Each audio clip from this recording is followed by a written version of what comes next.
కలలో ఒక యువకుడి జీవితాన్ని బలి తీసుకుంది. అప్పటి వరకు తన కుటుంబంతో సరదాగా బోటింగ్ చేసిన ఆ యువకుడు ఒడ్డుకు చేరుకున్న కొద్దిసేపటికే అలల ఉధృతికి కొట్టుకుపోయాడు. కుటుంబ సభ్యుల కళ్ళ ముందే అతడు అలల్లో కొట్టుకుపోవడంతో వారంతా షాక్ కు గురయ్యారు. మరి ఆ విషాద ఘటన గురించి తెలుసుకోవాలంటే ఈ స్టోరీ చూడండి.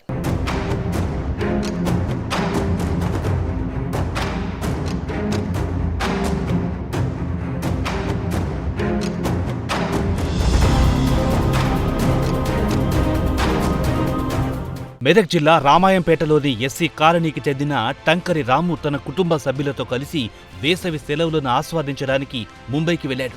అక్కడ సముద్రంలో బోటు ప్రయాణం చేసి కుటుంబ సభ్యులతో సరదాగా గడిపాడు. సముద్ర విహారం ముగిసిన తర్వాత సురక్షితంగా ఒడ్డుకు చేరుకున్నాడు. ఒడ్డుకు చేరుకున్న రామును మృత్యువు అలల రూపంలో వచ్చి కబళించుకెళ్లింది. బోటు దిగిన వెంటనే సముద్రపు అలలు వేగంగా పెద్ద ఎత్తున రావడంతో అప్పటి వరకు కుటుంబంతో సరదాగా గడిపిన రాము ఒక్కసారిగా నీటిలోకి కొట్టుకుపోయాడు.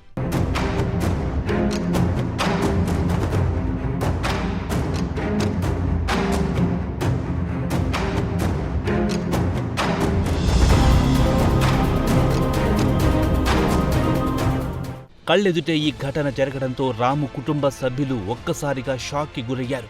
భయంతో వారంతా కేకలు వేశారు. సమాచారం అందుకున్న పోలీసులు, రెస్క్యూ బృందాలు వెంటనే రంగంలోకి దిగి సహాయక చర్యలు చేపట్టింది. రాము మృతదేహం సముద్రంలో కనుగొన్నారు. రాము మృతితో కుటుంబ సభ్యులు, బంధువులు శోకసంద్రంలో మునిగిపోయారు.